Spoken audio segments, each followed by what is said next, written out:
Leitura do livro Fragmentos de Pensamento e de Paixão, de Pietro Baldi. Capítulo: A Evolução Espiritual. Terceiro: O Reinado do Super-Homem.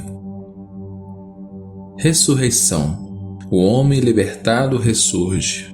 A evolução espiritual se cumpre.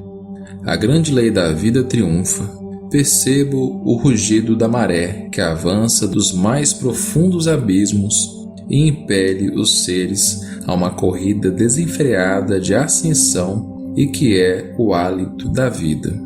Sinto a grande lei, princípio e força que anima o universo a apressar com um movimento lento e fatal de todo o seu complexo organismo de formas e de conceitos, este momento supremo para onde converge todo o transformismo fenomênico para este ponto culminante, que é a superação biológica, a transfiguração no super-homem.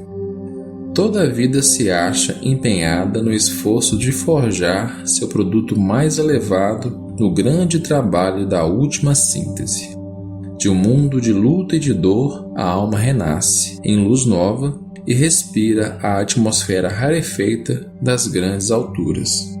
Antes de empreender o grande voo, há um ponto no qual a alma se retarda em vacilação e incerteza, o ponto neutro do transformismo. A vida se desenvolve, então, como um canto cheio de nostálgica tristeza, formado por todos os sonhos dispersos no vazio do nada e, como folhas murchas do outono, cai uma após a outra as ilusões e as miragens.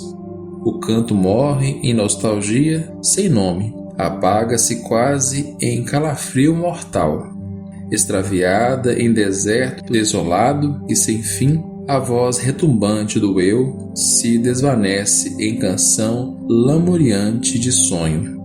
Com a entonação doce e triste da recordação, a alma canta desconsoladamente. Seu canto é triste como um suspiro, gemendo afasta-se da terra. O eco distante dos amores perdidos ainda vibra no ar solitário. Música doce dos sentidos que se extinguiram para sempre. Recordação dolorosa, numa angústia mais profunda que transborda do mistério, o último adeus à vida flutua largamente, como que suspenso no vazio. Em seguida, lentamente, desce para desvanecer num aniquilamento que já não possui voz, mas tão somente um latejo de vibração interna. A vida humana dissolveu-se instantaneamente, eis o nada. Algo delineia-se naquele vazio, como uma nebulosa que se vai dilatando e transbordando em outro esplendor. Uma estranha vida renasce nas profundezas. Uma sensibilidade anímica, novo meio de percepção, abre de par a par as portas ao eu esmagando que vislumbra uma visão semelhante a um sonho. Eis aqui o supranormal inexplorado, em cujo umbral a alma assoma estupefata e sobre a qual se manifestam as pseudoneuroses incompreendidas do gênio e do santo. Eis aqui o super-homem solitário e sofredor, enfastiado dos ídolos das multidões, aturdido pelo bulício da vida, abstraído e inepto, porque seu espírito nada faz senão escutar atentamente uma canção sem fim que se levanta de seu interior e sobe de encontro ao infinito. Na sua hipersensibilidade torturante, reflete-se o tormento sagrado da criação, em que se desnuda a beleza luminosa da alma. Estranho sonhador, absorto nos ósseos fecundos que amadurecem na sua ânsia interna invisível, padece uma paixão que não se endereça mais ao homem, porém ao universo. É heróico arcar com o peso de uma ideia grande. Este peso que esmaga, assusta e oprime com uma sensação de desproporção e de miséria. Como se poderia calcular o curso dessas conquistas? como descrever o drama terrível que vive estes espíritos doridos que levam dentro de si a ânsia da criação. Enquanto nós, outros, gozamos os frutos humanos que aplacam e dispersam as forças do espírito, eles se reconcentram para intentar o esforço sobre-humano, vivem de coisas imensas, de esperanças e desalentos inconcebíveis, empenhados em lutas titânicas contra forças titânicas. Pedem à vida aquele quase impossível que é a realização do ideal, sem descansar em prazeres fáceis, sem possibilidade de jamais se conformar com a mediocridade, empurrados como num turbilhão por um trabalho incessante de evolução. Como escrever o terror de quem se assoma sozinho ao abismo dos grandes mistérios e percebe sob o limiar do supranormal a visão de novas realidades sem limites? Como conceber a sensação de vertigem que dão certas alturas à natureza humana e a triste solidão da alma diante da desmesurada inconsciência das massas, mercê da insuficiência de um mecanismo sensorial e cerebral que não consegue agarrar a parte mais verdadeira e mais profunda da vida?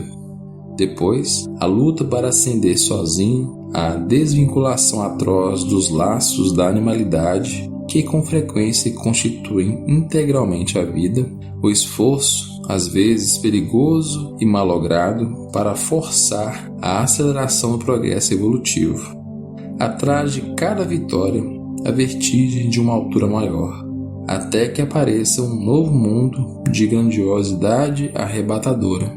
Dores e angústias recompensadas não mais pela humanidade, mas pelas forças biológicas, dores necessárias para a criação de valores maiores, os espirituais.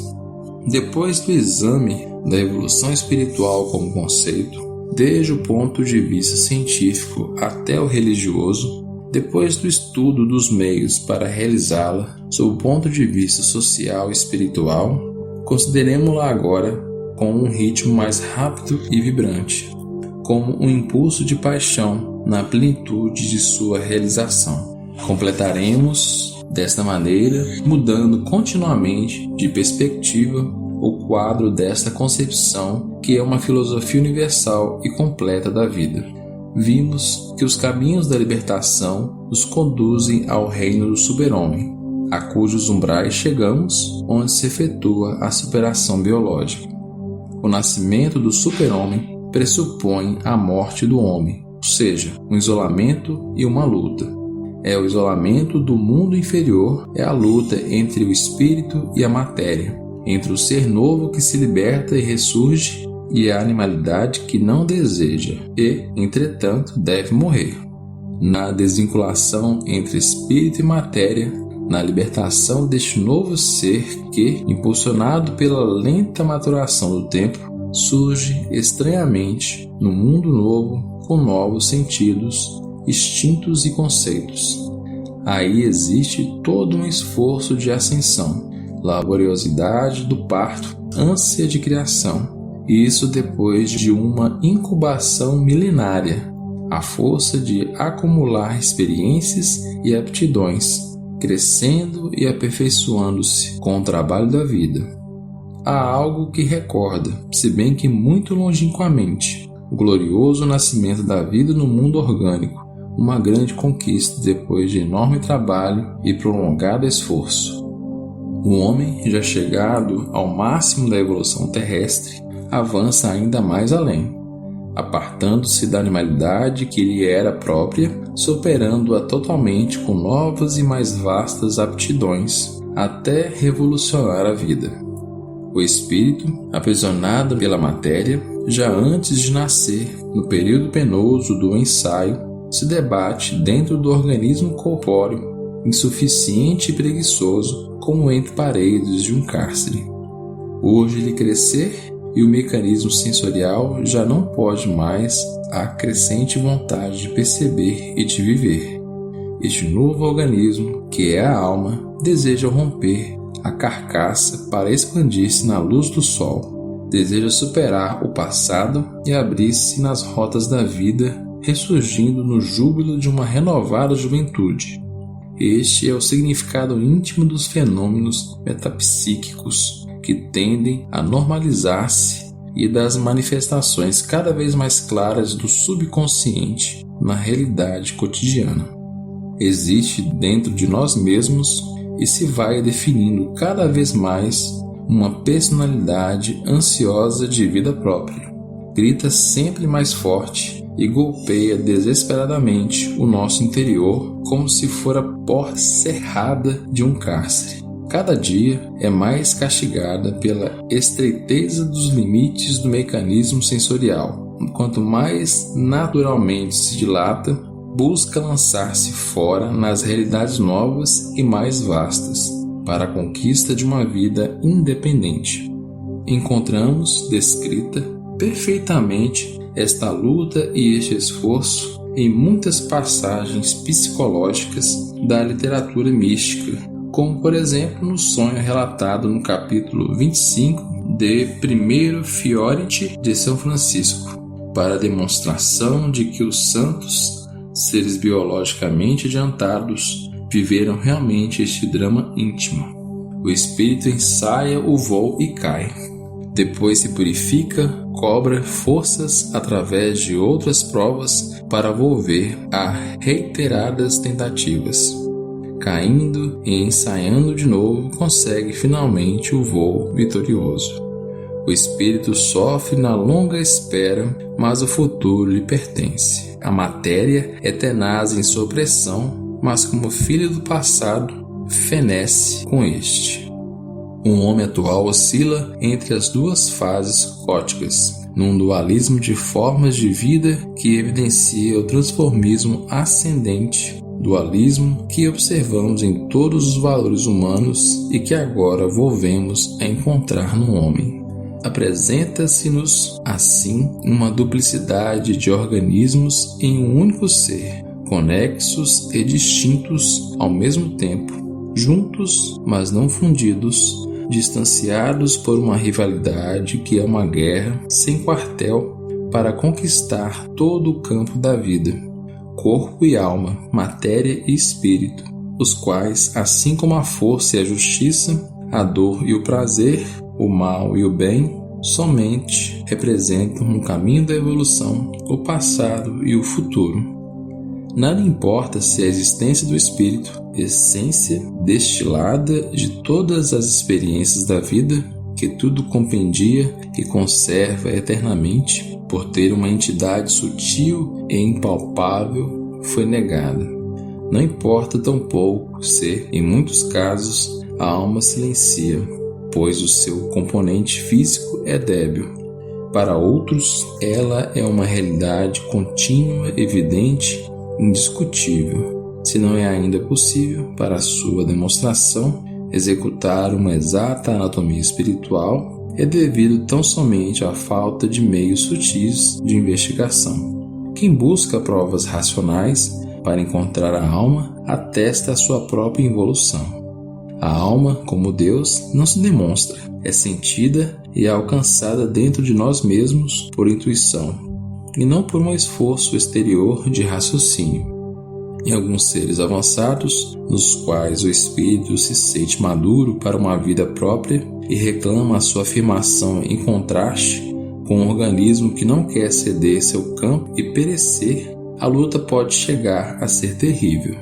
Aquele organismo, se está destinado à eliminação para ser inexoravelmente vencido com o tempo, resume toda a animalidade e é a cristalização de um passado que representa, pela sua massa, uma força e um impulso imensos.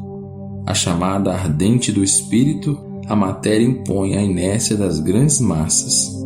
Agarra-se, como peso lastro, ao anjo alado que se atrasa na impaciência do voo. Podemos imaginar a vida não mais como um ponto, mas como um rastro que vai crescendo até recobrir um bom trecho do caminho da evolução.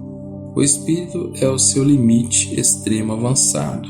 a locomotiva em marcha que devora distâncias, ou ainda, o chefe que vê, guia e manobra. A matéria é massa que, se gravita por inércia, garante a estabilidade. É um corpo que, mesmo dificultando, também assimila, fixa e conserva as conquistas realizadas, ainda quando se estenda ao limite oposto do qual a vida se vai afastando cada vez mais.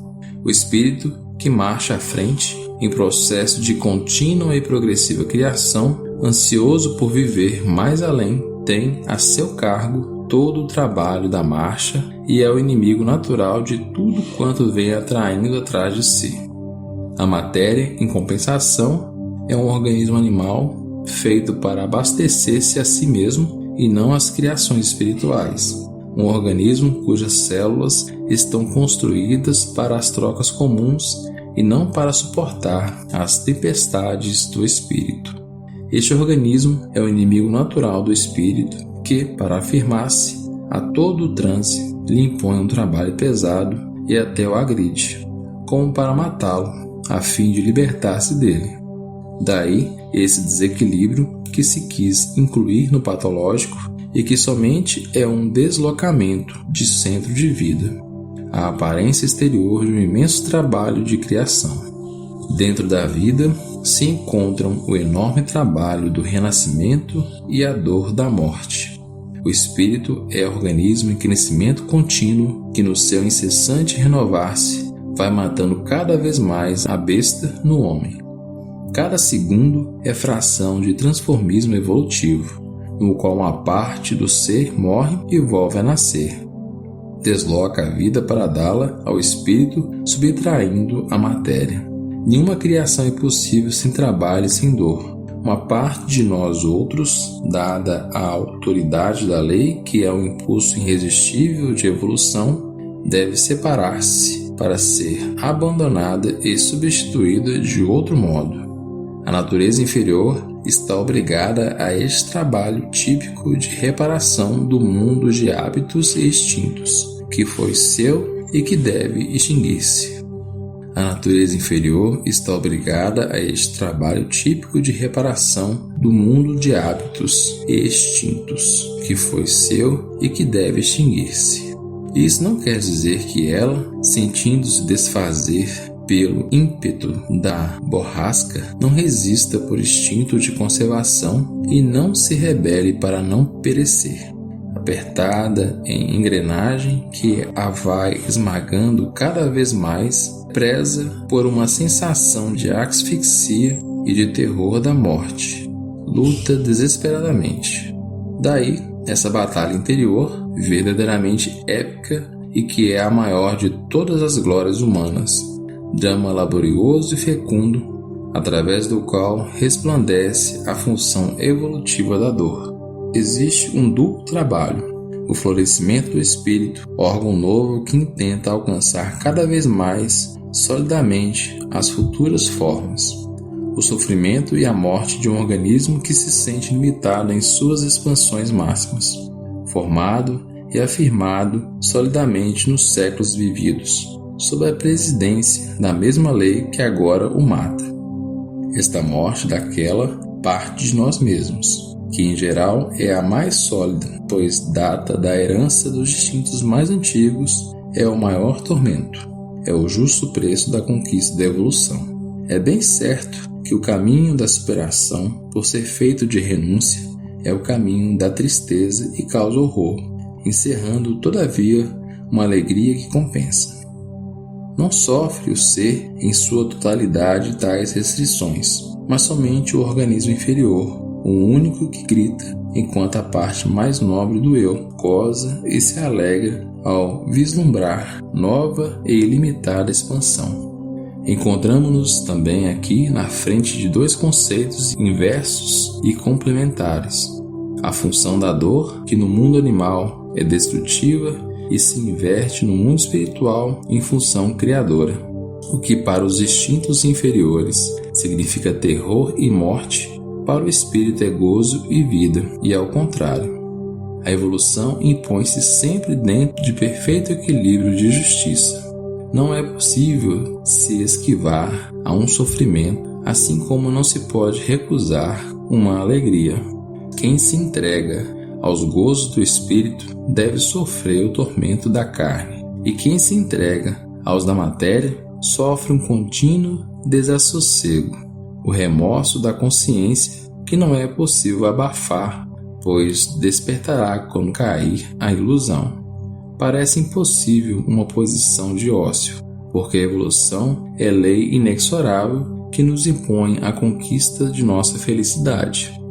Espírito e matéria representam duas formas de vida tão diferentes que o ser não pode contê-los ao mesmo tempo, sem dar a um deles a primazia com menoscabo do outro. 2 amos, dizia Cristo, aos quais não se pode servir ao mesmo tempo: Deus e o diabo. A natureza do espírito é positiva, ativa, criadora. Sua necessidade suprema é dar e doar-se. Seu gozo é o altruísmo, o sacrifício. A matéria, ao revés, é negativa, passiva, inerte. Para suster-se, necessita receber, absorver continuamente no mundo exterior. O acumular constitui seu gozo primordial. Cega e muda por natureza, não pode viver se não for fecundada e plasmada pela potência do espírito e reanimada incessantemente por seu abraço vivificador. Daí o egoísmo, a avidez de sua própria vida reflexa, o insaciável desejo de posse e de domínio. Se o espírito é tão inesgotavelmente rico que pode dar sempre sem acabar jamais, a matéria é tão pobre que nada pode dar sem sentir-se morrer. Sempre sedenta e famélica, ela é toda garraz para pegar, feita para agarrar e entesourar, pois nos mundos inferiores o dar importa em diminuição e autodestruição. Disto nasce a sua atitude contraditória, o que para o espírito representa a separação dos vínculos de um mundo interior e a libertação, para a matéria é a desesperação da morte. Agarra-se ao espírito, disputando-lhe qualquer ascensão e intentando melhor sujeitá-lo a seus fins.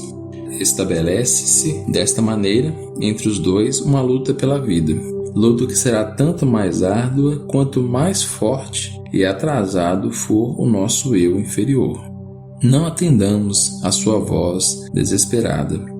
Deixemo-lo heroicamente gritar e perceber, vencendo a resistência que aperta cada vez mais as cadeias de nova escravidão. Se soubermos superar o primeiro esforço, que é sempre o mais penoso, experimentamos no espírito, de imediato, uma sensação de bem-estar, uma alegria em nossa consciência que irá aumentando à medida que avançamos para o progresso, até que se forme em nós o hábito do mando. A cada vitória, a matéria mais debilitada afrouxará o seu apertão e o sofrimento perderá cada vez mais algo de sua intensidade. Se é doloroso matar a natureza inferior, este é o único meio para matar também a dor que, como vimos, desaparece com a libertação, pois a pena da separação deriva totalmente da natureza inferior e não existe para o espírito que se tenha liberto da mesma. O sofrimento reside todo na imperfeição, na impotência, nas limitações que são inerentes à matéria, enquanto que para o espírito esta é a rota radiante da redenção e da vida. O fenômeno da superação biológica que nos conduz ao reinado do super-homem assume, pois, a forma de uma luta entre o futuro e o passado, entre o espírito e a matéria, e efetua-se mediante a renúncia que poderíamos já definir como processo de realização do transformismo evolutivo. O problema transfigura-se de superação em luta, de luta em renúncia. A renúncia manifesta-se-nos sobre dois aspectos distintos. Para o ser ignorante e passivo, que não se move senão sob o impulso da lei, há uma renúncia forçada, imposta pela evolução inexoravelmente, a dor, o caminho das grandes massas inconscientes, lento mas inevitável, o caminho de libertação que já examinamos. Existe a renúncia voluntária, caminho rápido, consciente e livre, reservado para aquele que sabe e se lança espontaneamente, sem aguardar imposições na corrente da evolução e segue-a ativamente. Acelera o seu curso, buscando-a e utilizando-a como um instrumento no caminho da libertação a que aludimos e que estudaremos aqui. Duas escolas diferentes de progresso, igualmente necessárias, das quais não se escapa a não ser para sair de uma para outra, ou a dor ou a renúncia. Eis a exigência da evolução, e a evolução é a vida.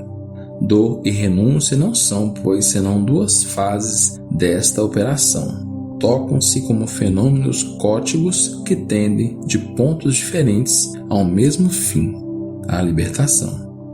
Volvamos ao problema da dor para ver como esta se transforma gradualmente até resolver-se no problema da renúncia.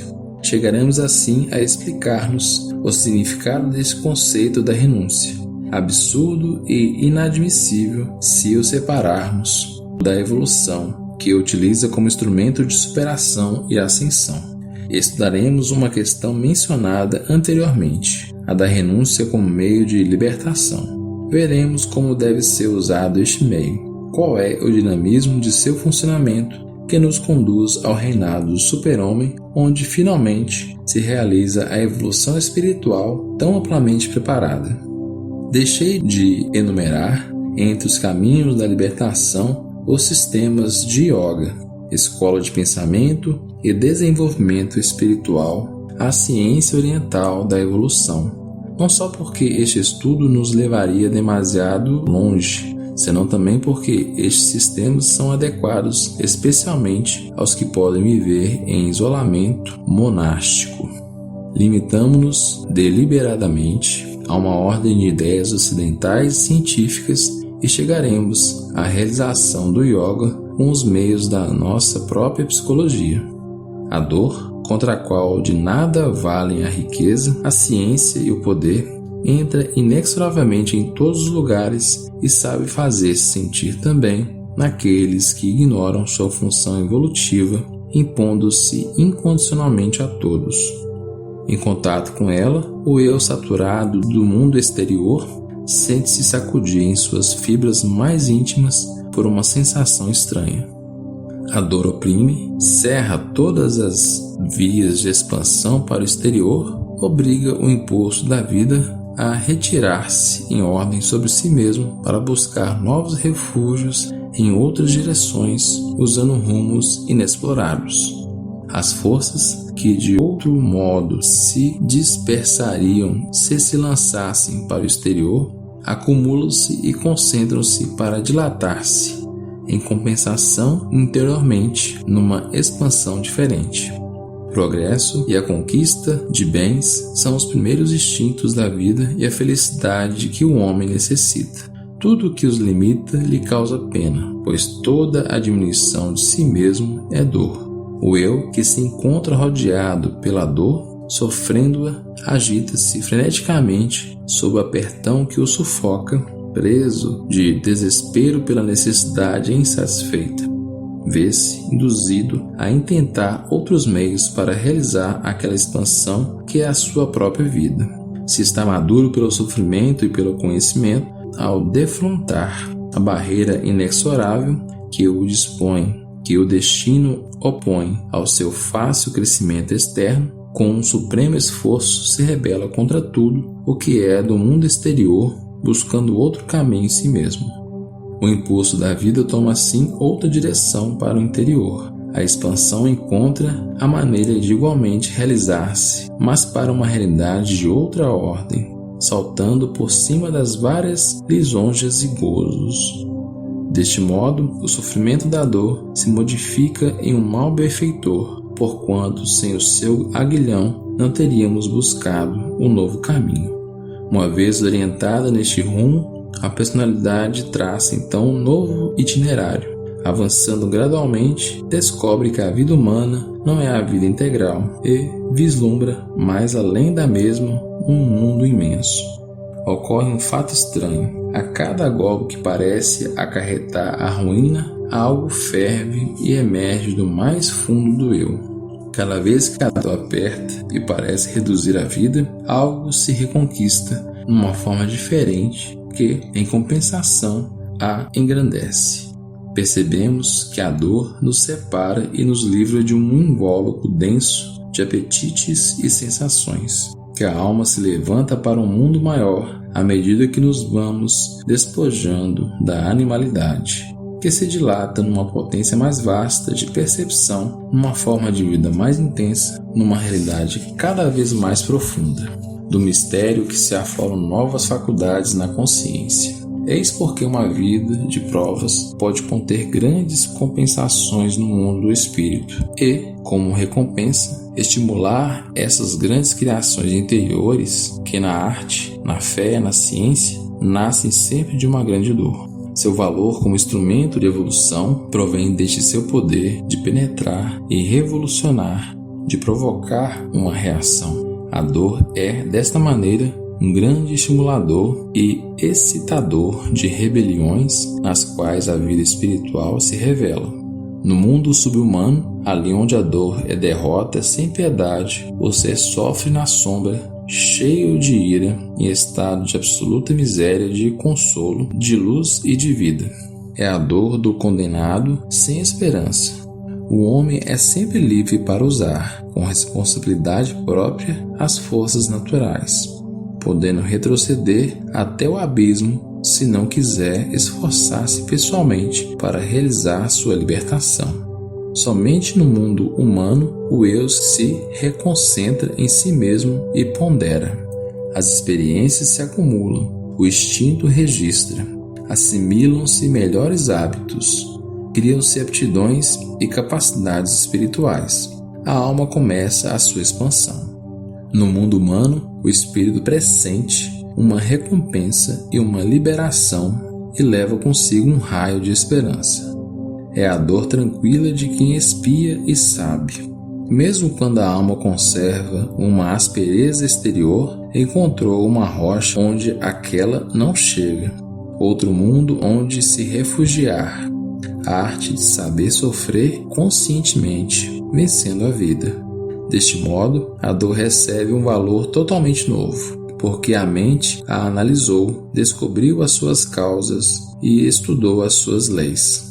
Consciente de sua função evolutiva, achou-a justa. Um ato livre e voluntário, em vez de evitá-la, aceita. Conhece a sua finalidade e utiliza. Sabe que não é senão um trabalho mais intenso e fecundo, convertendo-a em instrumento de redenção. Estamos num mundo novo onde as leis biológicas se transformarão e a dor, terrível inimigo, perdeu muito de sua virulência. Passamos assim ao mundo super-humano, onde a dor, de fator negativo maléfico, se transforma em prazer de criar, em amiga querida dos grandes, em alavanca poderosa que regenera o mundo em uma corrida para a vida. Soa o hino da redenção, felizes os que choram. Aqui a dor não é mais dor, a lei permanece, mas é a lei santa do sacrifício. O conceito de dor mal e dor dano se transforma no de dor redenção, dor trabalho, dor útil, dor gozo, dor bem, dor paixão, dor amor. Por graduações sucessivas, numa contínua ascensão até o absurdo aparente do martírio, até uma Santa Teresa, um São Francisco, um Cristo. A dor então transfigura-se, parece esfumar-se na mais profunda sensação da lei, como um eco de mundos inferiores que aí em cima, na glória da alma, não pode chegar. O milagre da superação da dor, através da evolução, realizou-se. O eu e a lei uniram-se em harmonia perfeita, sem possibilidades de violações, de reações e de dor. Esta já não existe aqui como mal ou expiação, mas somente como trabalho livre e consciente, transbordante de prazer de criar valor maior, o homem e sua felicidade. É neste ponto que a dor se torna renúncia, a fase mais elevada da superação. Agora poderemos compreender o significado deste conceito, do qual está cheia a vida dos santos. Aqui está como a renúncia deve ser incluída no número dos caminhos da libertação, porquanto significa isolamento da vida inferior, sendo dessa maneira uma condição para ascender até um mundo melhor. Como tudo se transforma subindo a escada da vida. Como sofrem diretamente os seres nos mais variados graus de evolução, cada um à sua maneira. Este maldizendo, aquele espiando, e este outro bendizendo e criando. Depende de nós o saber ascender para vencer a dor, o saber sofrer reagindo na forma mais elevada, extraindo do tormento da vida o proveito máximo do espírito. Saber reagir, aí está o segredo. Certamente é mais fácil firmar-se e vencer o mundo mediante uma reação de força e de ódio, mas só a justiça e o amor são as reações dos grandes. Se o ser inferior não sabe rebelar-se senão manifestando a sua baixeza, quem possui uma alma responde com uma rebelião que é um impulso que o levará mais além dos confins da vida. Só contra todos, mas grande. É uma experiência, que é a eterna filosofia da vida, a que nos ensina a vencer a dor, seguindo a evolução, superando as formas inferiores, afastando-se daquele centro de atração de todos os nossos desejos e paixões, que é o mundo exterior, ao qual inexorável transformismo evolutivo se opõe como um furacão, convertendo em abdicação de formas transitórias e efêmeras para enriquecer o próprio eu de realidade mais profunda, mais concreta, mais estável. A criação dos valores será definitiva, o resultado intangível e invulnerável. Conquista-se uma fortaleza dentro do próprio ser, refúgio supremo para as dores da vida, onde tudo finalmente se encontre na paz. Tudo isto é uma atrevida exploração no mundo ignoto das forças mais profundas do ser humano. Não é fácil aventura espiritual, mas transformação de consciência, transportada com medo mais além da vida no supranormal. Pode parecer fuga e destruição, e o é com efeito, mas fuga para subir mais acima, destruição para reconstruir melhor. Pode parecer uma espécie de mutilação de aspirações e de vontade, uma superação de sadias energias ativas num estado de passividade vazia do fecundo fermento da paixão, tal como é na atormentada degeneração neurótica de algumas religiões do Oriente. Mas é a sublimação da vida, numa forma de ação mais energética e mais viril do que o desgaste inútil da comum agressividade desorganizadora, numa forma de ação mais ativa, porque consciente das forças naturais no meio das quais opera. Meu ideal humano não é o super-homem de Nietzsche, figura primitiva do herói da força, mas o super-homem em quem a vontade do dominador, a inteligência do gênio, a hipersensibilidade do artista e, sobretudo, a bondade do santo se tocam e se fundem. O lutador sobre-humano se digna lutar tão somente com as forças biológicas e as vence. Um ser que é quase de uma raça nova. É o lutador da justiça, o senhor de todas as forças de sua própria personalidade, com auxílio das quais sabe lutar conscientemente para o bem individual e coletivo. Existe no mundo um ideal, sacrifício, dor voluntária e juncada, aceitos como instrumento de grandes criações espirituais, ideal formidável que relampeja no budismo e no cristianismo acima do árido conglomerado de dogmas e catalogamento de atos que, se para o vulgo são uma necessidade, para quem se eleva são cárcere da consciência. Este ideal me diz: sofre para criar, morre na matéria para renascer em espírito, sozinho e grande, age preso de uma sagrada paixão de evoluir, divino dom raro entre os homens. é o conceito da felicidade perfeita exposto em Primeiro Fioriti de São Francisco, repetido com máxima das mais profundas filosofias, desde Cristo para cá, em todas as formas, e que, incompreensível para a mentalidade moderna, intentei repeli-la usando os termos do positivismo materialista.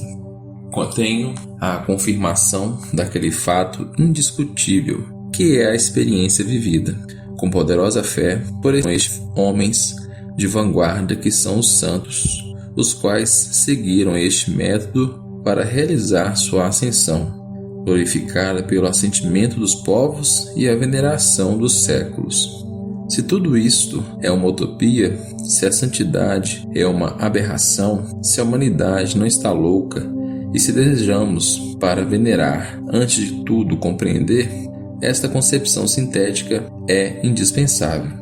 A santidade pode existir também no mundo moderno. Se esta chama de vida espiritual assumiu, nos séculos passados, a forma religiosa monástica, a base do isolamento e contemplação, nas ferozes condições da época que faziam necessárias essas fugas, se hoje para nossa mente aquela santidade se nos afigura uma utopia por estar cristalizada em formas que já não se usam, ela, entretanto, não morreu.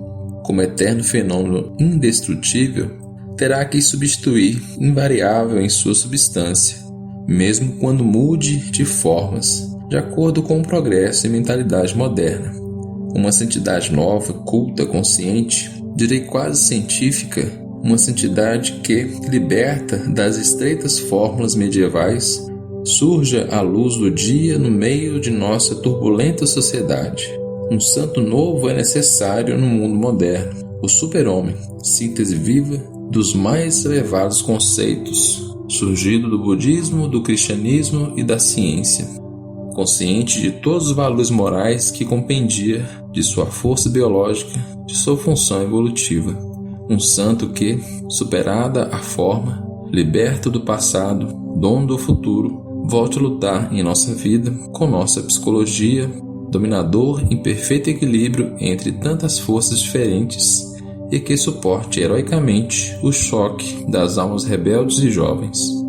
Se hoje o emblema é força, que seja a força superior do espírito, seja a beleza espiritual que se anime a manifestar-se e viva no mundo como um desafio, se não as compreender, se dilacere e, dilacerando-se, aprenda. Vimos o processo genético da santidade, o vasto processo de transformação que conduz o homem até os umbrais do reino do super-homem. Existe na realidade este momento crítico em que, depois de uma larga maturação de um novo psiquismo, o ritmo fenomênico se precipita na fase típica da crise espiritual, a conversão. Um kid novo, nascido do trabalho profundo do espírito, está pronto. O transformismo evolutivo, com a sua marcha inviolável, medida pelo compasso do tempo, chegou. Instante decisivo de deslocamento de equilíbrios, quando a indecisão entre os dois mundos, o humano e o sobre-humano, já não é mais possível.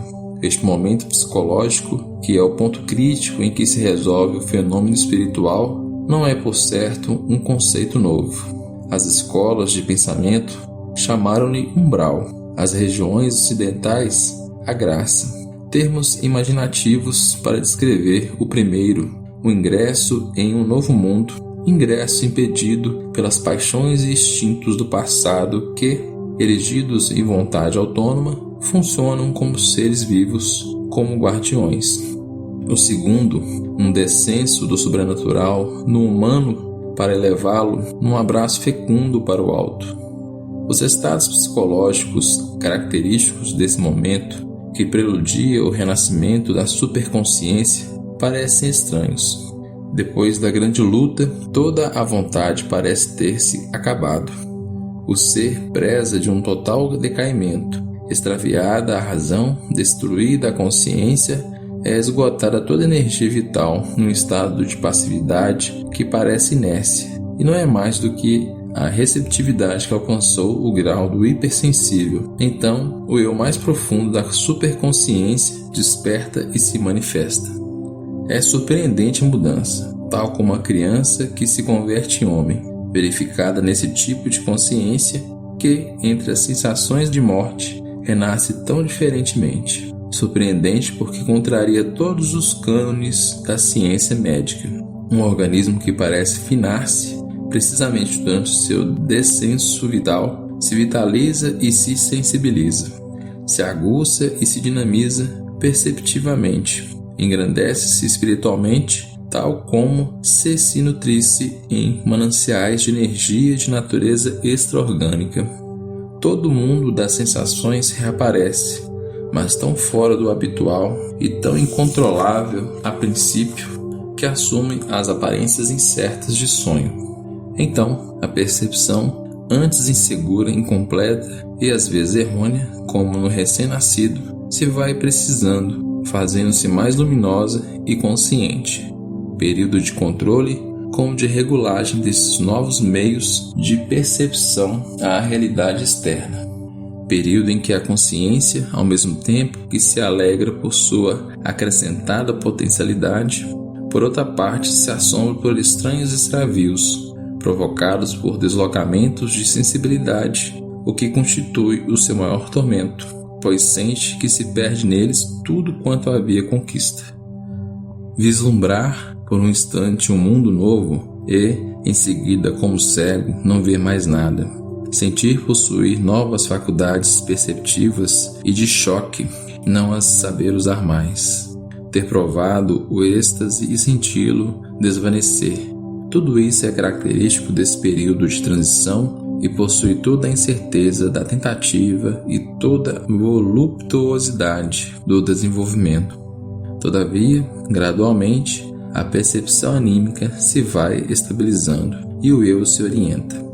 A mudança de consciência se afirma e o novo eu, dono de novos meios, retorna à direção da vida em forma diferente, já sem forçar a vontade, num estado de sinceridade absoluta, como um eu diferente que já não diz mais eu porque se integrou no todo, que não possui órgãos sensoriais e entretanto tudo sente, carece de organismo material, entretanto vive e age, não possui voz, entretanto fala, não raciocina com a lógica humana, retardada e analítica, mas conclui instantaneamente com esta faculdade mais rápida, profunda e sintética que é a intuição. Já não se desdobra em um comando de vontade, nem se consome num esforço de energias, mas que é imediatamente tudo o que quer. A percepção, então, se realiza totalmente em forma de voz e visões, por sensações que vêm do interior e que, seja do interior ao invés do exterior, impressionando o nível sensorial dos centros nervosos, já que se elevem a uma ordem superior e própria jamais alcançada por aqueles meios, sempre dominam a consciência com força total que as sensações transmitidas pela via fisiológica nervosa cerebral do mundo exterior passam como ofuscadas à segunda linha. Daí a diminuição da sensibilidade e algumas vezes a invulnerabilidade à dor que muitos acreditam milagrosa. Daí o sentido profético telepático, as visões, os êxtases e, sem dúvida, encerram um mistério que as hipóteses patológicas não explicam suficientemente. Estes estados escapam, por certo, à análise objetiva, pois somente se chega a eles pela introspecção. Não se trata de um fato exterior por analisar, que se possa dirigir à observação, mas de uma mudança de consciência, ou seja, do próprio instrumento de investigação. Depara-se-nos a falência da psicologia analítica, racional exterior, que é considerada a arma de compreensão universal. Dir-se-ia que a superconsciência repele a razão para o seu mundo exterior, porquanto já não lhe é mais necessária. Estamos diante de uma forma de consciência, de uma faculdade de juízo que dirige sabiamente a vida, se bem que com os meios e sensações diferentes. Sabemos somente que é algo que brota do íntimo mistério da personalidade, uma consciência que é independente do mundo exterior e possui a sensação de sobreviver-lhe como consciência da vida eterna. Vive-se então diante da revelação de realidades insuspeitas, mais profundas, além da forma, em contato com a essência das coisas. É a visão apocalíptica da palingênese. Superado este momento crítico, crise interna que existe na vida do gênio e do místico e que a moderna psicologia reconstruirá para compreender o que não pode fazê-lo, a mentalidade de outros tempos, a consciência se estabilizará em novo estado, numa atmosfera de grandeza e de mistério que nos encherá de espanto. Realizando um último esforço, façamos uma mirada audaz na alma do gênio do santo para penetrar o enigma de sua vida interior, sentir com eles a potência das forças motrizes de atividades não comuns, observar não mais o lado humano, languido e moribundo, mas o lado divino da vida. Veremos a glória dos triunfos interiores, o júbilo das novas expansões, grandezas de conquistas e labaredas de paixões novas. Não mais veremos o aspecto negativo da destruição e da morte, mas o positivo da ressurreição e da afirmação da personalidade.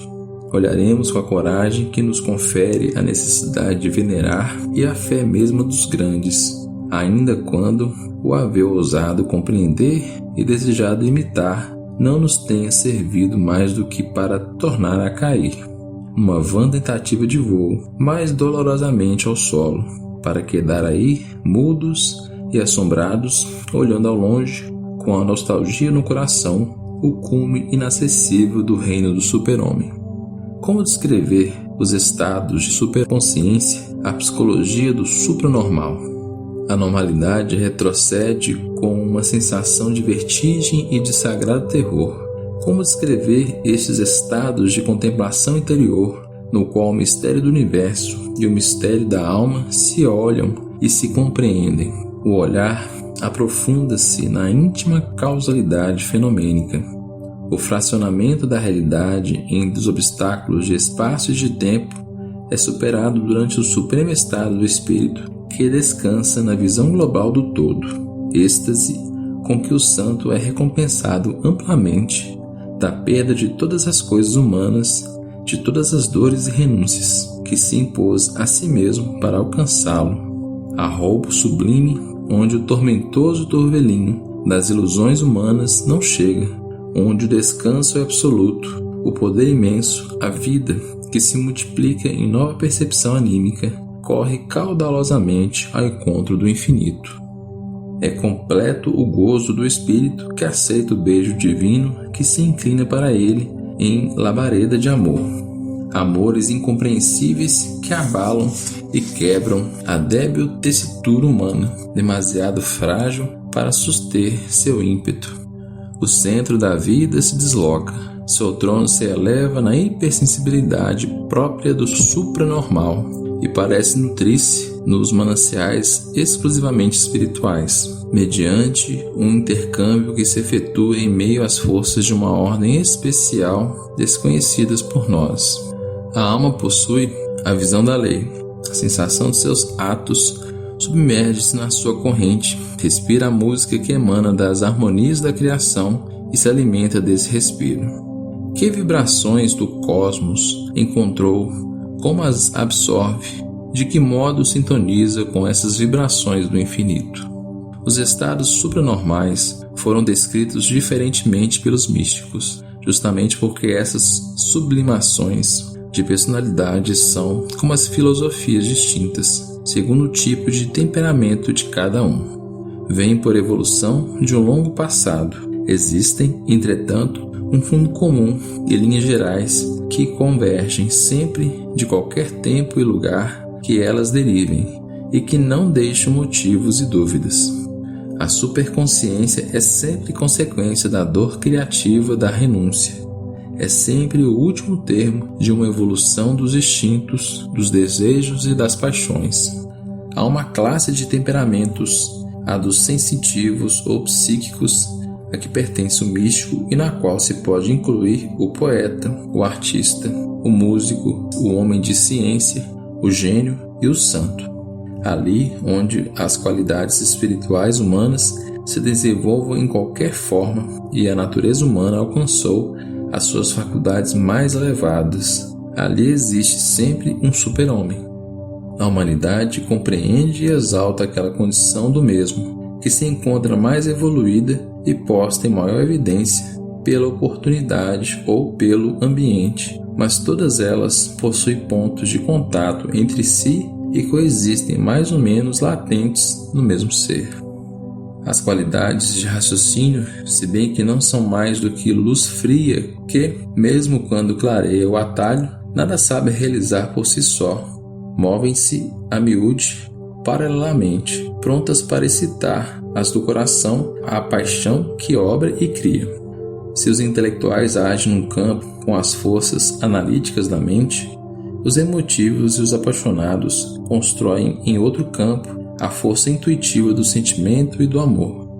Fecundidades distintas, porém necessárias e todas grandes, porque a vida precisa igualmente de luz e de calor. Frequentemente o intelecto abre a rota para em seguida arrastar atrás de si o coração. Há quem chegue através do largo caminho da análise, há quem o alcance pelo atalho da intuição, mas sempre se alcança a criação de um tipo de super-homem.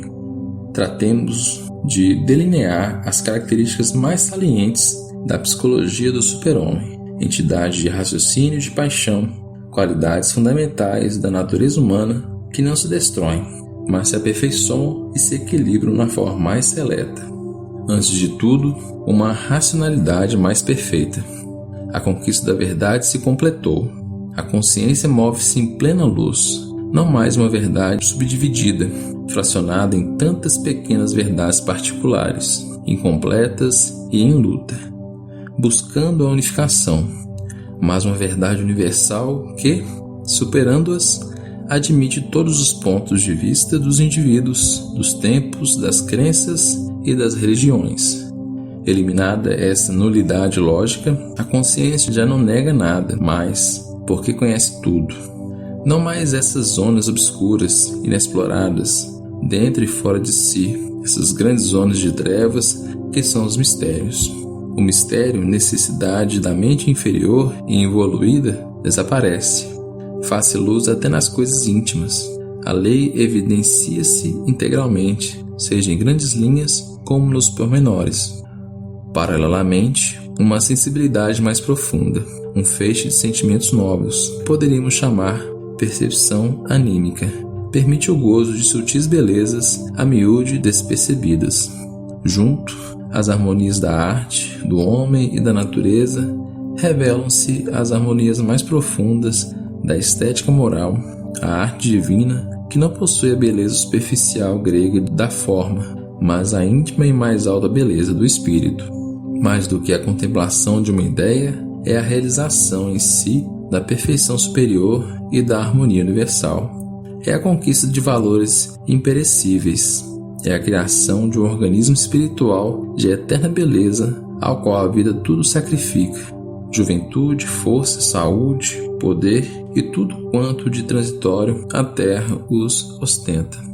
A consciência possui a sensação desta beleza interior, síntese de arte superior, e essa sensação constitui um prazer. Uma nova capacidade de penetração psíquica, que poderíamos chamar de intuição, revela, sem sombras, o mistério da alma. O organismo espiritual de todos os seres mostra-se desnudo.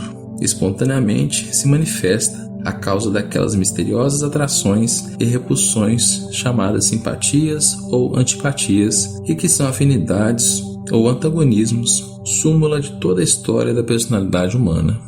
É bem certo que a alma sempre se reflete no corpo, através do qual se torna transparente, esforçando-se todavia para sair dele a fim de se expressar livremente. Mas o homem, com demasiada frequência, pretende construir no corpo uma falsa imagem da alma. A intuição penetra sem esforço, através de toda a aparência, demole toda a astúcia. A superconsciência, que não admite mentiras para si, não as tolera nos demais. Se as faculdades anímicas conferem superioridade na luta cotidiana, combatem deste modo, da forma mais aristocrática. A vida perderá, por certo, muitas das doces ilusões, mas com elas todos os seus erros e desenganos. A sociedade humana, vista claramente no que é e não no que pretende ser, aparecerá como um espetáculo muito triste, mas nem por isso resplandecerá nela com menos potência a justiça divina, nem sua harmonia será menos suave e perfeita. A consciência de tudo isto é um conceito diferente da vida, um estado de ânimo novo para com as coisas humanas.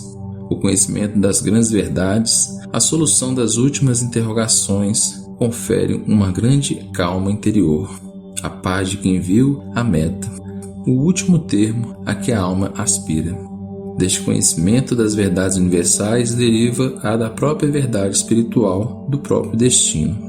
O super-homem é consciente de toda a sua personalidade, da origem de cada um dos seus instintos, que descobre o seu passado eterno na história daquele germe espiritual que, vivendo e tornando a viver, revestido de diferentes organismos, adaptando-se, absorvendo, assimilando, sempre adquire uma nova qualidade em cada prova vencida, conservando eternamente dentro de si os frutos espirituais da vida. O super-homem conhece sua história, larga história tecida de férrea logicidade, na qual nada se cria e nada se destrói, mas tudo se transforma e nenhum valor se perde. Sobre essas bases, e pela mesma férrea logicidade do passado e a indestrutibilidade das faculdades morais, antecipa o seu futuro, prepara-o e deseja-o. Daí o domínio de todas as forças do próprio eu, o saber comportar-se no meio dos grandes choques da vida com uma visão muito ampla e segura das grandes extensões das coisas cotidianas. Se a superconsciência é, sobretudo, um fato espiritual, como tal, repercute e se impõe também na realidade exterior, dominando-a. Encontramos-nos assim junto a uma olímpica calma interior, consciência de um poder dominador. Nem por isso o furacão das coisas humanas deixa de açoitá-lo, mas se limita à superfície. Consciência não sofre, porque se reconhece autônoma, muito diferente, não mais identificada com o mundo vencido, podendo refugiar-se naquela parte do ser pertencente à vida eterna, fortaleza inexpugnável que aguarda com segurança o tesouro de maior valor. Não sofre porque sabe que a tormenta existe somente na aparência, que o caos é contraste transitório e a grande realidade é o equilíbrio que porá fim a toda desordem. Desaparece com ele aquela estridente dissonância lógica, o tormento maior do espírito, que é a incompreensão do ambiente e o pedir sem obter, pois se pede o absurdo. Isola-se no mar de dissonâncias um oásis de harmonia, onde a vida é mais linda. A profunda visão das coisas, mostrando também os lados mais vastos e mais distantes do problema humano, oferece em cada caso a sensação da mais exata justiça, a grande fé e o otimismo absoluto, mesmo em frente da dor. Toda posição social, por injusta e penosa que seja, parece sempre melhor, antes de inquirir que faltas individuais ou coletivas se está expiando. Todos possuímos uma culpa por expiar, como indivíduos, como classe social, como nação e como humanidade. E antes de compreender a dor, remontando-se às fontes do mal, reage-se, via de regra, com atos de rebelião, de ira, inveja e de inútil ferocidade. O homem superior, ao contrário, somente tem uma reação, a de uma caritativa atividade em reparar o mal, a da reconstrução silenciosa e consciente, realizando sozinho, sem transferir a responsabilidade a outrem, o tremendo dever que lhe compete, porque sabe que o sofrimento é trabalho fecundo de conquistas espirituais e porque muda cada pena em trabalho cotidiano, nobre e remunerador para o êxito. Então, o espírito, vivendo em relação com os mais distantes momentos do grande esquema de seu próprio progresso, se sobrepõe às misérias imediatas. A vida se transforma numa harmonia contínua, um canto de gratidão que é a música mais profunda do espírito. As dores humanas não desaparecem, mas diverso é o choque quando feiramente encoraçada e desprezível a sua força de penetração no espírito, definindo, pelo conhecimento profundo, possuidor da virtude de se refugiar no paraíso distante aonde não chega a dor. É felicidade difícil e árdua, mas sem dúvida muito grande, a única que resiste à investida das duras provas da vida, surgindo delas ainda mais bela. A harmonia interior, essa paz que provém do sentir-se sempre em relação e de acordo com o funcionamento orgânico do universo, de achar-se sempre na melhor posição, qualquer que seja ela, o hino do coração da harmoniosa voz da consciência, o viver nessa fé, na lógica e na bondade do todo, nessa luz do espírito, como na própria atmosfera vivificadora, é saciedade de alma contente, equilíbrio de compensação psíquica, do qual nasce a aventura superior e invulnerável. A libertação realiza tudo isso. A personalidade que se formou na vida interior já não é mais arrastada pelo torvelinho de todas as correntes do mundo e, tendo conquistado a independência das condições exteriores, converte-se em centro de uma realidade própria e autônoma. O super-homem emerge do mar cuja tempestade já não o envolve. Venceu o mundo, que já não pode mais violar sua liberdade. Deter seu trabalho nem alterar a realização da sua vontade. Com isto ele não se ausenta de nossa vida, mas irradia nela a luz nova, demonstrando que existe para todos o meio de remissão e também a possibilidade de ascender. Apesar de todas as desigualdades humanas, há uma igualdade absoluta emanente da eterna justiça de que todos somos obreiros no campo da própria diferenciação e sob as formas mais diversas. Tudo quanto temos dito não basta para circunscrever totalmente o ciclo da personalidade humana que, junto às exigências viris da mente, contém as exigências de ordem feminina, da paixão e do sentimento.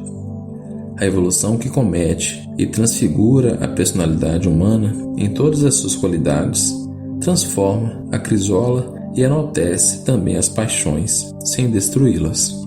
Existe uma evolução do desejo, uma evolução dos instintos, uma evolução das paixões. Seria insensato condenar a prioristicamente, em absoluto, a sede de existir, a ânsia da vida, que é o desejo. Ele é a mola de todo progresso, o estímulo necessário para toda conquista, o antecedente daquela exteriorização na qual a alma, experimentando, se engrandece. É a chama da ação, da luta e da prova indispensável à evolução. É mister conduzir o desejo para uma contínua elevação, de modo que todo o organismo dos instintos e a fortaleza das ideias inatas se transformem, conduzindo o homem para as modalidades superiores de vida e de perfeição moral, que são as virtudes, as quais, ao longo do incessante trabalho das civilizações, são concebidas e assimiladas. A vida, as religiões e as leis possuem a função de educar o homem, ainda selvagem interiormente, penetrando em sua consciência, impondo-lhe a evolução dos instintos e das paixões, que são forças diretrizes da vida. Observemos uma única paixão, a maior, o amor, o qual, presidindo a conservação, encerra mais profundamente o misoneísmo de raça, a evolução dos instintos e das paixões, que são forças diretrizes da vida. Observamos uma única paixão, a maior, o amor, o qual, presidindo a conservação, encerra mais profundamente o misoneísmo de raça e parece mais iminente a evolução, para ver como essa paixão se sublima na personalidade humana que estamos delineando. Se o amor no mundo animal é função quase exclusivamente orgânica, no homem, enriquecido pela evolução de novas faculdades, adquire qualidade de ordem nervosa e psíquica. O fenômeno do amor complica-se. A função animal, que biologicamente foi a principal, se sobrepõe como um crescimento ou uma incrustação, um feixe de funções novas que transformam todo o fenômeno, tornando a sua estrutura mais completa, e, como sempre acontece na evolução, amplia seu campo de ação. Para maiores poderes, porém, maiores perigos, o que os seres menos evoluídos ignoram. Observando neste campo as correntes que a evolução abre dentro da massa humana, vemos hoje a tendência no amor para aperfeiçoar-se e sensibilizar-se, tendência que, aspirando a outra forma de superamor espiritual, oferece simultaneamente o perigo de perder-se em degradação neurótica, em erotismo sexual. A humanidade encontra-se defronte do dilema: o bem materializar mais do que elevar? O amor, caindo em forma de prazer nervoso mais intenso, porém de baixo erotismo antivital. O bem dominar a sua paixão e guiá-la, orientando a evolução para as formas de amor espiritual do super-homem. Essas características, tendência atual do amor para sublimar-se, revela-se de forma evidente na atitude da psicologia corrente e da literatura em voga. Sem dúvida, em matéria de amor, sabe ser, às vezes, de um psiquismo refinado, como nunca o fora em épocas passadas. Predomina nela o elemento nervoso e sutil, tudo o que é fascinação, simpatia, graça, arte, música, vibração e estados de alma, tudo o que é poesia e perfume do amor. Encontramos-nos, indubitavelmente, nos mais altos graus do amor humano, onde se acentua a parte espiritual. A voluptuosidade não é mais a turva orgia dos sentidos e aspira a transformar-se em límpido êxtase de alma. Um passo mais e o amor humano será superado. A humanidade está às portas do novo reino e entrará nele, se souber perseverar na atenção do progresso para a nova fase espiritual e realizar um esforço supremo e decisivo de concentração de energias para subir o último degrau, além do qual está o amor místico e divino. Este, assim como os santos, o conceberam, viveram-no e gozaram-no em êxtase supremo. Não é agradável digressão de romântico sentimentalismo, porém a mais tempestuosa das conquistas, no qual há que empenhar todas as forças da vida.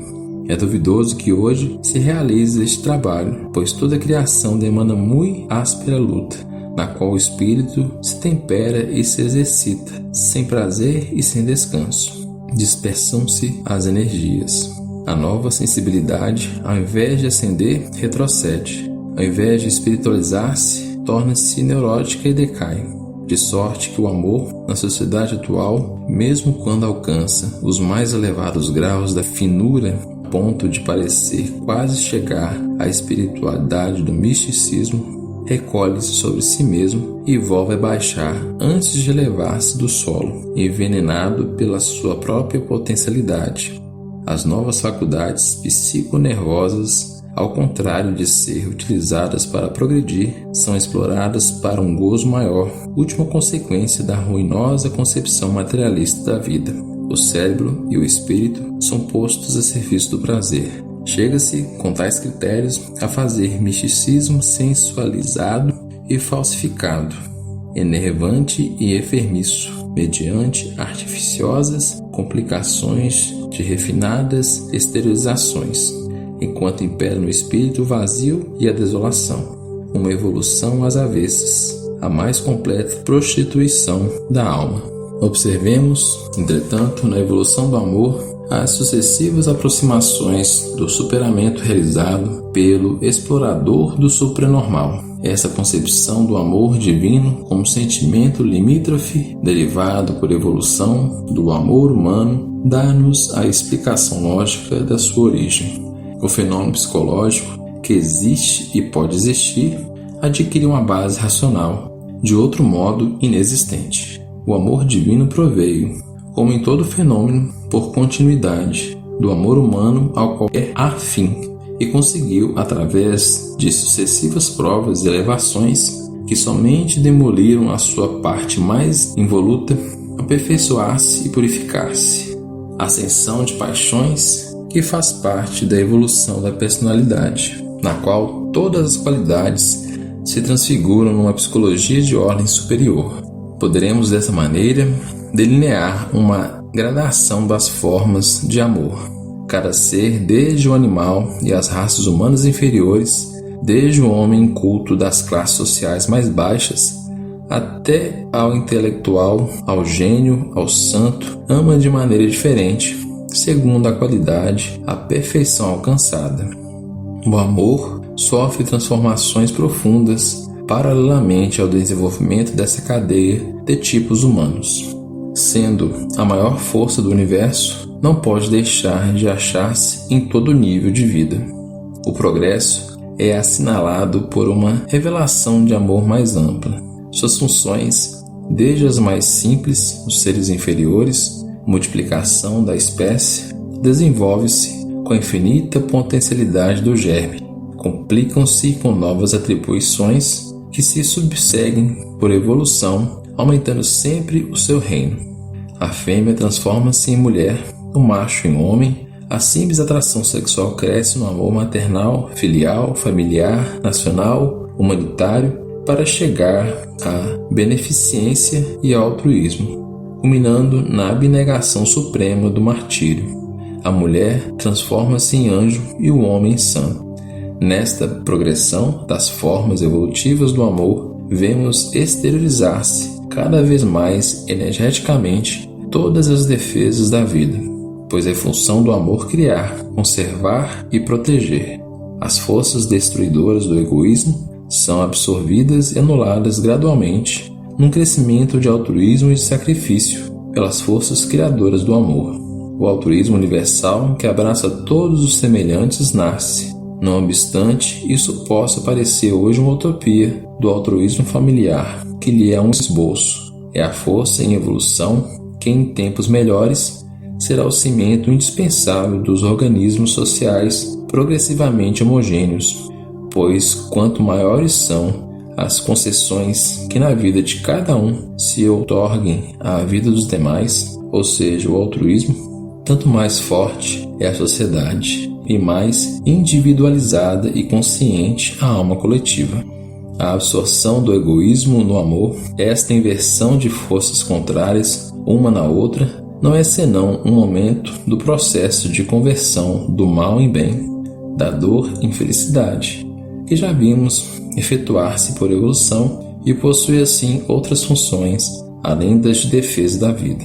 O raio de ação do egoísmo é estreito, constituído de separativismos e tende ao isolamento. Possui um campo limitado de penetração e de gozo. Não obstante parecer o caminho mais rápido para o prazer, contém ao invés uma força de inibição do próprio gozo. Se, em compensação, o amor, espiritualizando-se, transforma-se numa dedicação cada vez mais completa e gratuita, que parece a negação do prazer, tudo o que perde, por não ser egoísta, ganha-o em profundidade de sensação, em potência de penetração, em castidade de percepção e de ação, e por último, em realização de felicidade, porquanto a evolução do amor não é senão a revelação gradual de ilimitada capacidade de prazer.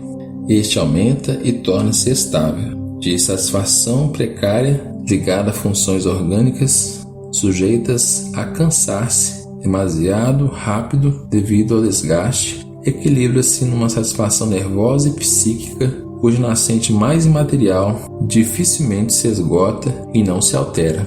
Nos fenômenos da matéria existe algo que se cansa mais rapidamente. A imaterialidade elimina os desgostos que desmoralizam, confere estabilidade a tudo, tornando tudo mais real. Vibra nela não a limitada sensibilidade do corpo, mas a sensibilidade mais ampla e mais profunda da mente e do coração. Órgãos capazes de sensações mais firmes e intensas, independentes das condições físicas do ambiente. Nesta ampliada capacidade de desfrutar, satisfazem-se também desejos e afirmam-se paixões de outra natureza.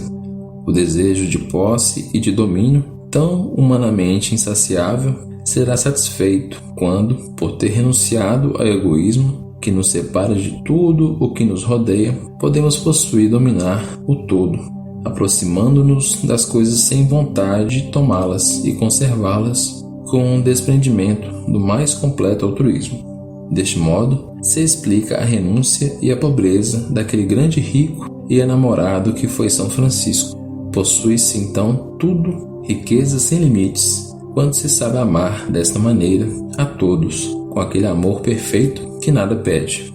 Estas são as maiores paixões que tanto dilatam a existência, vividas pelo super-homem e pelas humanidades futuras a seu turno. Para o homem do futuro, certamente, as grandes satisfações serão de ordem espiritual. Ele sentirá por nós, talvez, um asco, tal como os sentimos por um animal, mergulhado nos grosseiros prazeres dos sentidos, semelhante ao que nós experimentamos pelas distantes orgias romanas. Recear das nossas ânsias de riquezas e das nossas paixões, próprias de homens primitivos, valorizando, ao contrário, as satisfações que proporciona o pensamento, a arte e outras mais refinadas que a criação infundiu nas belezas da vida. Entretanto, é a nossa época, e não as passadas, a que sente o afã dos superamentos e está elaborando a sua nova alma. Uma expressão manifesta do multiplicar-se do espírito moderno, vemo-la na evolução da música, índice dos sentimentos humanos, música que deseja expressar atitudes interiores cada vez mais complexas e que, fugindo ao sediço argumento do ódio e do amor, deseja elevar-se à descrição de todos os estados da alma humana e da natureza, buscando novos rumos. Não mais a simples melodia que acaricia o ouvido, porém a harmoniosa arquitetura do canto na orquestração majestosa, tal como na forte concepção wagneriana. Música espiritual que dirige não só os sentidos, mas a alma, com voz expressa, sensações de ordem superior. Com esta evolução de sentimentos e paixões, transita-se assim do amor humano ao divino.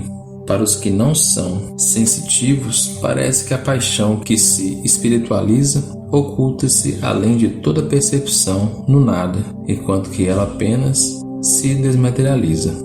O superamor do santo é para ele uma satisfação real e elevadíssima, a ponto de recompensar-lhe toda a heróica renúncia. É alegria totalmente interior e tão diferente das alegrias humanas que, mais do que uma atitude do espírito, é para todo ser uma transfiguração, na qual o super-homem, através da negação de todo o seu eu inferior, reafirma-se e surge no mundo superior. Este amor tão diferente é estranho ao nosso sensualismo. Aparta-se deste não por ser assexual, mas porque é supersexual, porque não pode encontrar no mundo o termo de complemento e deve buscá-lo mais além da vida, no seio das grandes forças cósmicas, no isolamento relativo e aparente, prelúdio do regresso ao mundo em forma de amor universal. Na solidão dos silêncios, sem fim, o santo ama. Sua alma hipersensível abre-se a todas as vibrações do infinito, num arranco impetuoso e frenético para a vida de todas as criaturas irmãs. Embora se nos afigure só, ele está com o invisível a quem estende os braços no êxtase de um supremo e vastíssimo abraço. Algo que lhe responde do inconcebível, algo o inflama e o nutre. Um incêndio que reduziria a cinzas qualquer outro ser humano. Crepita o amor que abrasa todo o universo. No mistério de sobre-humana paixão, Cristo, sofrendo, abre de par em par os braços na cruz. E São Francisco, no Alverne, abre seus braços a Cristo. Essas são as grandes possibilidades da psicologia do super-homem, como ser de raciocínio e paixão. Uma observação mais antes de terminar. O super-homem, que é um tipo psíquico excepcional e que, julgado segundo o critério do nosso mundo, transborda as unidades de medida comum, foi sumariamente degradado para o anormal. Devido à sua aparente neurose, foi grosseiramente confundido com o patológico. Absolutismo e simplicismo de sabor lombrosiano, demasiado primitivo para identificar e distinguir essas formas de pseudoneurose, nas quais o patológico, se existe, ele é transitório, não como uma nota desafinada, mas como aparência exterior de uma íntima febre de ascensão, como sistema de esforço de superamentos biológicos. pretende-se incluir no anormal todo aquele que se excetua, a maioria dos casos e a mediocridade geral, ao tipo humano mais comum de valores duvidosos. Este julgamento apressado conduz ao erro de equiparar e confundir, colocando-os por igual fora da lei, o subnormal e o supranormal, ou seja, fenômenos que são sensivelmente opostos. De acordo com o que fizemos notar, quando delineamos o fenômeno da evolução espiritual, hoje se torna cada vez mais frequente o desdém por um tipo humano, tende ao supranormal, extremamente nervoso e genial, ainda que de genialidade atormentada. É por acaso um fenômeno ou um degenerado? Como julgá-lo? A própria ciência, desorientada pelo fato de que os clássicos elementos de juízo não oferecem explicação deste modernismo fenômeno, vislumbrando nele uma enfermidade tão atípica, de uma ordem clínica tão indefinível, que se viu obrigada a considerá-la apenas como uma forma de personalidade. Observemos as suas características: inteligência e atividade, uma nota predominante de intenso psiquismo, ágil mobilidade do espírito na ânsia de criação incessante, inquietude e fuga de todas as formas de inércia, ou melhor, um desequilíbrio de concepção da vida. Moralmente, uma delicada percepção do verdadeiro, do belo, do bom, uma retidão que demonstra possuir realmente os altos ideais de virtude, honestidade, altruísmo, que são a base da vida social e índice de elevado grau de evolução, conceitos cuja elaboração é o custoso e último produto de toda civilização e que a mediocridade normal está longe de ter alcançado. Quanto à sensibilidade, o sistema nervoso é elevado ao máximo da agudeza e da potência. Organicamente, o tipo é em geral resistente e de longa vida. O aspecto patológico revela-se no esgotamento de energia nervosa, debilitamento da vontade, inconstância no esforço, emotividade por demais acentuada, estados efetivos inexplicáveis e incuráveis. Este é o quadro de muitos casos de neurastenia, enfermidade nova e estranha que, se às vezes é observada e sem as características comuns, compõe-se nos aristocratas da neurose, na mistura do sofrimento e da inteligência, associação compensadora e inexplicável no organismo que apresenta sintomas de decadência. Que mistério se encerra nesses caprichos do patológico? Dir-se-á que, na natureza, tudo tem a sua razão de ser. Essa sensibilização dolorosa espiritual não é mais do que o esforço de novas adaptações. A rebelião e o tormento de um organismo ainda não preparado para satisfazer as exigências da alma nova que geme sob o peso de violenta criação biológica. Como fora possível explicar, senão no enfermo, aspectos que coparticipam da superioridade? Como explicar, a não ser com a hipótese de uma pseudoneurose, sob a qual se esconda um labor incessante de criação, essa intensificação de capacidades nervosas, mentais e morais? Então, como interpretar esta inopinada dilatação de potencialidade anímica, senão com a teoria da evolução espiritual?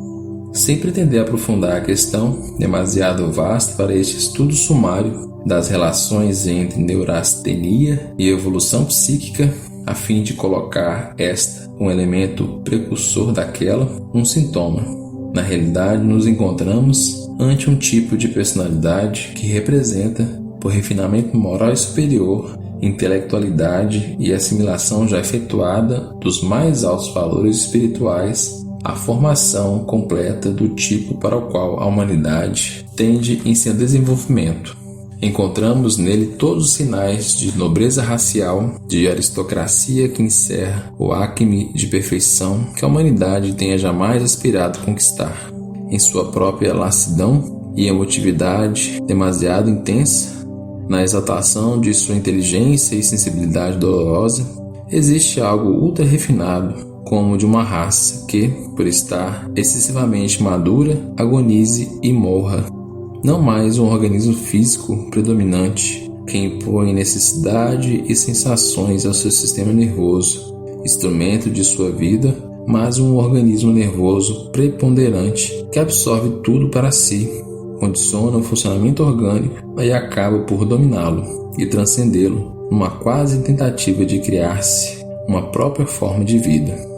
A pesquisa do supranormal, o ensaio de novos estados de consciência e a delicada espiritualidade deste tipo humano significam uma antecipação do futuro. Socialmente, pode representar ser orientadas suas energias e utilizadas as suas qualidades raras, um precioso fermento de sensibilidade e atividade, um raio de luz no meio da massa trevosa dos medíocres, dos sãos e dos normais, nos quais predominam a inércia e as funções animais, pois o seu mais alto ideal é a reprodução e a nutrição. Existe, indubitavelmente, uma neurose patológica, mas com abundante frequência pretendeu-se atribuir-lhe uma série de fenômenos que pertencem ao supranormal, desvalorizando-se desta maneira o tipo humano que pode ter uma função na economia da vida social e cuja multiplicação seria um índice de profunda transformação evolutiva da humanidade em nossa época, concebendo muitos casos de neurose como um desequilíbrio transitório inerente à fase de conquistas biológicas. Evitaremos a incompreensão que impede a ciência de cumprir seu dever, que é estudar e valorizar todas as forças da vida. Uma das conclusões do presente estudo é que a ciência se propõe a alcançar dois objetivos. Nos casos de neurose patológica, se não se encontra a verdadeira terapia, que se realiza a prevenção profilática mediante a concretização de uma consciência eugenética. Nos casos de pseudoneurose, auxiliar o transformismo biológico, aliviar as dores que o acompanham, estendendo a mão piedosa e benévola aos seres que lutam sozinhos, talvez para criar uma raça nova, da maior importância para a progressiva domesticação da besta humana. A ciência deveria compreender que essa tendência à neurose, no mundo de leis que, sem dúvida alguma, obra com inteligência e suprema previsão, pode possuir uma função no equilíbrio da vida. Deveria, portanto, penetrando nas profundidades do subconsciente, anatomizando o supranormal, ajudar a nascer e crescer este novo organismo psíquico que é a alma humana. Essa teoria da evolução espiritual pode ser uma ótima hipótese de trabalho. A ciência deveria investigar nesse campo que contém os mais inacessíveis e misteriosos segredos da vida e promete os mais memoráveis descobrimentos. A ciência deverá um dia, quando tenha compreendido todas as leis da vida, assumir a mais alta missão, que é a de dirigir a seleção humana, fazer-se guia a esse imenso fenômeno da evolução. O homem até hoje, neste campo, está sujeito cegamente, como um bruto, às leis naturais que ignora. Existem na sociedade humana indivíduos indesejáveis pelas suas qualidades antissociais. Toda a coletividade sadia deveria cuidar de sua higiene moral, impedindo o nascimento desses seres em seu seio. Considerando a vida como imigração espiritual do além, não se deveria permitir a debilidade mental, a vinda ao nosso ambiente pelo mecanismo da reprodução, atraindo-os por personalidades afins, negando-se-lhes um lugar entre nós. Há existências construídas de forma tal que não constitui mais um prazer, mas um tormento. Vidas que, longe de ser um dom, são uma condenação e é um crime renová-las. Somente a nova sensibilidade moral e a consciência que não existe, baseada na visão de remotíssimas vantagens raciais e compensações individuais de uma vida mais vasta do que a atual, podem realizar, nestes dolorosos casos excepcionais, o necessário auto de abnegação que não conta com nenhum apoio da opinião pública. Que o homem adquira uma consciência eugenética e finalmente assuma a direção das forças naturais que encerram os preliminares da felicidade no indivíduo e da raça. seleção principalmente psíquica, seleção de personalidade. Se os remotos antecedentes e obras ou crimes estão no segredo do karma individual, as causas próximas e manifestas se acham na herança fisiológica e amadurecem naquele primeiro tempo de educação que é o seio materno, onde a alma que está para nascer em estado de passividade de máxima receptividade recebe impressões para logo desenvolvidas com a intensidade de sugestões pós-hipnóticas como premissas indiscutíveis da vida. Pedimos por último à ciência que nos dê o conceito científico da virtude. Extintas ou em vias de extinção as nossas inadequadas virtudes tradicionais e convencionais, pois correspondem à posição espiritual já demasiado afastadas das nossas. Pedimos à ciência que nos diga o que devemos elevar ou rebaixar na escala dos valores morais, apontando-nos o que é detestável e punível.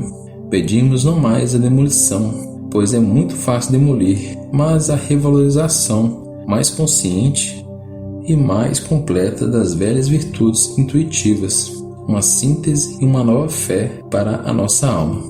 Sentimos a vida em desacordo com os nossos pais, e o eixo do mundo se desloca do antigo centro ao redor do qual ele girou durante milênios, completamente modificado nesses últimos 20 anos. Definimos como racional, passional e pseudoneurótico este tipo complexo de personalidade que é o super-homem. Não obstante tudo quanto temos dito, este poderá ainda parecer um tipo estranho, presa de uma inútil exaltação. Parece incompreensível, mas se é certo que treme, sozinho, no umbral da neurose, de abismos e terrores, pode por sua vez, ultrapassando os limites da sensibilidade comum, aventurar-se por esse maravilhoso mundo que encerra todos os êxtases ignorados para a maioria, se bem que esta se encontre a salvo de alguns terríveis sofrimentos interiores, não pode, entretanto, gozar das satisfações do supranormal, mistério longínquo e fascinante a que a animalidade humana aspira, sem sabê-lo, cheia de desejo e de ansiedade. Parece estranho que não ponha o dinamismo de sua própria direção psicológica a serviço do bem-estar material e tangível. Emprega suas próprias capacidades nervosas cerebrais na defesa da vida, da qual e para a qual nasceram, utilizando-as para uma vantagem imediata, mas converte-se em instrumento antivital, quase de ofensa e de destruição de si mesmo, pois olha por demais longe, vislumbra e deseja uma vida mais vasta. Esta inversão de todos os valores, este deslocamento de aspirações, este sacrifício do real ao irreal, do presente ao futuro, do corpo ao espírito, esta imolação ao hipotético e ao invisível é ato alocado para quem não possui o sentido de certas realidades profundas. É certo que, também para aquele que vive no mundo superior do espírito e compreende tudo isto, é muito grave sentir em seu próprio centro não um cérebro aliado e amigo que o ajude na luta árdua contra tudo e todos, um cérebro que nos faz guerra, que longe de se secundar, ataca a vida, transforma todo o trabalho da mesma, complica os obstáculos, aumenta as penas, agrega o peso enorme do drama interior às dificuldades do mundo exterior, já por si suficientes para esmagar um homem. Que terrível problema se tornará uma vida assim, suspensa entre a luta exterior e a interior, ambas sem trégua. Contudo, a ordem do espírito é irresistível. Se representa um peso, confere por sua vez um sagrado orgulho de si mesmo, uma consciência suprema que outros não possuem. O organismo se gasta e se desfaz, mas não importa. De todos os modos, o fim para ele, mais ou menos prolongado, é sempre o mesmo, e o valor da vida se estriba somente em dar-lhe um conteúdo eterno. O super-homem surge em uma nova forma, que é sua e que somente ele, que a adquiriu, poderá gozá-la. Sabe que há uma continuação da vida na eternidade, onde todos os males e todos os delitos se justificam e se compensam. sente possuir, acima de tudo, uma personalidade e um destino próprios, independente da raça familiar, nacional e humana. O super-homem parecerá um absurdo, mas não é menos a herança comum de ilusórios e fugazes prazeres, a realidade de trabalhos e dores tenazes, somente para chegar à morte. Foi utopia também todo progresso. A utopia de hoje poderá ser a verdade de amanhã. É um temperamento de vanguarda que prepara, com risco próprio, as verdades futuras. Se hoje trabalha e sofre, sem ser compreendido, acumula dentro de si faculdades e forças espirituais que um dia o admitirão entre os futuros dominadores do mundo. Aos satisfeitos do presente, dessa nossa vida tão horrivelmente mesquinha e imperfeita, aos normais e equilibrados no ciclo das funções animais, que gozam e descansam, muito afastados das tormentosas lutas espirituais, caberá, por seleção natural, a função de servos.